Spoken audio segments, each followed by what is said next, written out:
Alright. Hello everyone, I'm Max. I'm the social worker you're going to be working with today. It's nice to meet you all. Could I have you introduce yourselves, please? I'm Susan. I'm Nora. And I'm Patty. Okay, it's nice to meet you all. So before we start, I wanted to set some ground rules. So we're going to not talk over each other here today. I want to hear all of your story, and I think you all want to hear what each other have to say, so let's do our best not to talk over each other. Also, let's be respectful. So no name calling, and try and phrase things as kindly as you can towards each other. Let's try and make I statements rather than you statements. Let's try not to blame each other, but say like, I feel this way about what happened.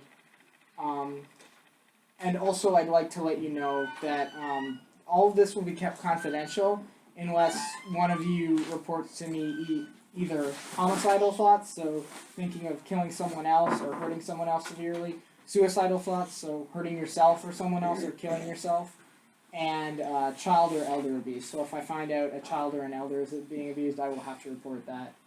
Do you understand? Yeah. Are you all still okay with that? I guess. Okay. Could I have you tell me a little bit about what's been going on?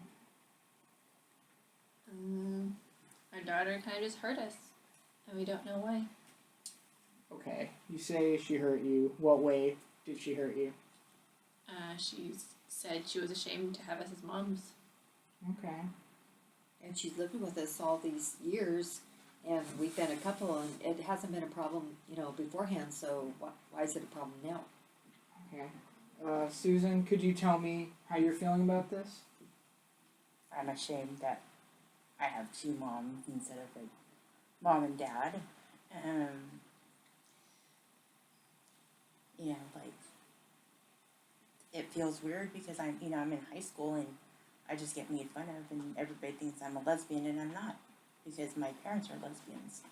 Okay. So Where's this coming from, though? We've always been a couple, and you've always had us as parents. We just don't understand. Okay, so it sounds like you're having some trouble because in high school I know kids can be mean. It sounds like they're saying things that are upsetting you and making assumptions about you, and it sounds like that's hurting you a lot. Mm-hmm. Okay. And they just don't seem to care. They just want to be happy and together, and they don't care that, I'm being made fun of and I'm, like, I feel alone, and they just don't care. Yeah, you're struggling. So, your mom brought up an interesting point. She said this wasn't a problem in the past. So what happened to change that it's a problem now? Well, like,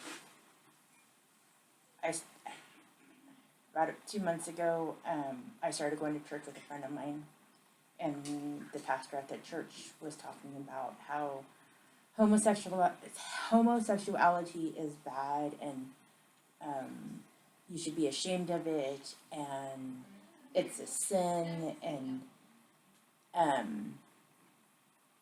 you pretty much will go to hell for it. And like that made me see that like what my parents are doing is shameful and it would be so much easier if they weren't together because we live in a small community and like everybody knows that they're like the lesbian couple, like so they just assume since I'm their daughter that I'm also a lesbian.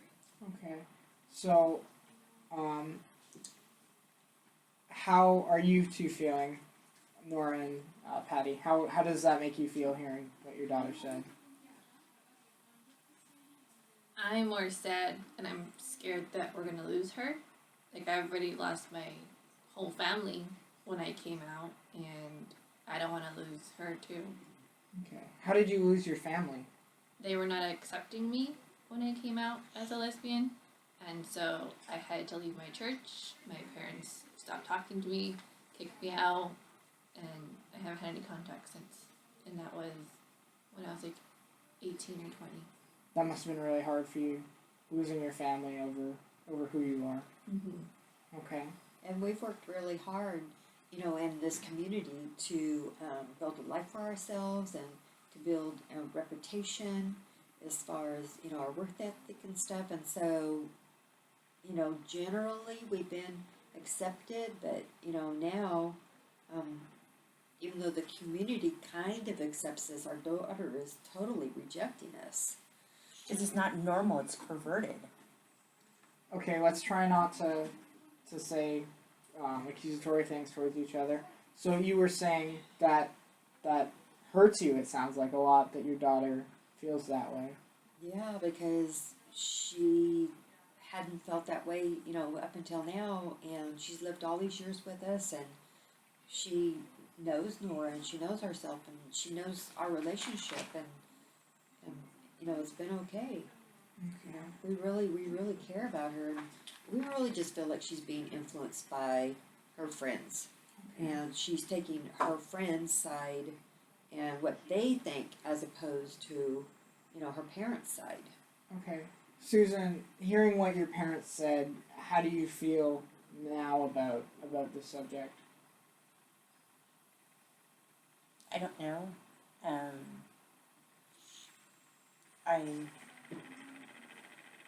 I love my moms, That's good. but I still feel like the outsider.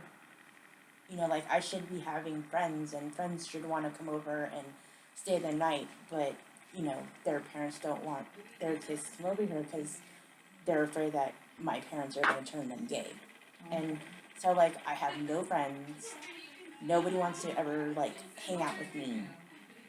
And, like, maybe if they weren't lesbians, I would have more friends and I would have a life.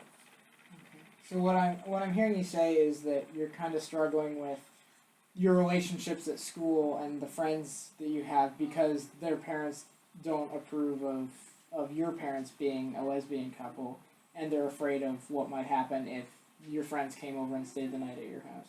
Yeah.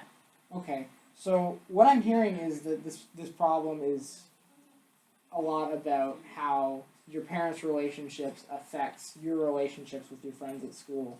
Would you say that's accurate? Mm-hmm. Okay. So, hearing that, how do you feel, Nora and Patty? I wish she could just tell us that. Like maybe we could just try to talk to the friends' parents. I want to see if they'd be open to that, or even just going to the school to see the parents there. Okay. And, growing up, she's had friends, come over and play and spend the night and so forth, and so it's just been a general, we've been accepting of her friends, and so, we're not even sure if she's gotten new friends now. She hasn't even told us who her friends are, so that are, telling us these, bad things about us. So we're really, thrown for a loop. Okay. So it sounds like there's been a little less communication lately. Is that true, do you think? Mm-hmm. All right. And I like what you said about talking to the other parents. Do you think that is a solution you'd be okay with, Susan? I don't want them talking to anybody. Okay. Can I ask what makes you uncomfortable about them talking with your friends' parents? I mean, the parents already talk about how they're lesbians and how they're living in sin. I don't want them going up to those people. Like, that would be more embarrassing. Okay. So that's not something you're comfortable with. No. Is there a solution you can see where your parents don't have to split up or leave you that might help with your relationship with your friends? Can I just go live with someone else? How would you two feel about that? That's not an option. Okay. And we'd be devastated.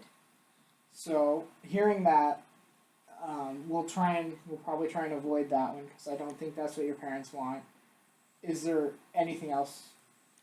Are there any suggestions in general from anyone that could help with this problem? I'm thinking if maybe she invited a friend or two over to the house after school and brought them over for dinner, and if they, we just had a conversation or maybe played a game and they really got to know us, they might see us differently. Okay. Or maybe just she doesn't want us talking to the parents, but is there like one person will we pick her up or drop her off at school? Is there anybody, like one person that she feels comfortable with us talking to? Okay. Is there anyone you think you'd be comfortable just one person bringing over to talk with them? Well, the thing is, I have invited my friends over, but their parents say no because of how they live their life. Okay.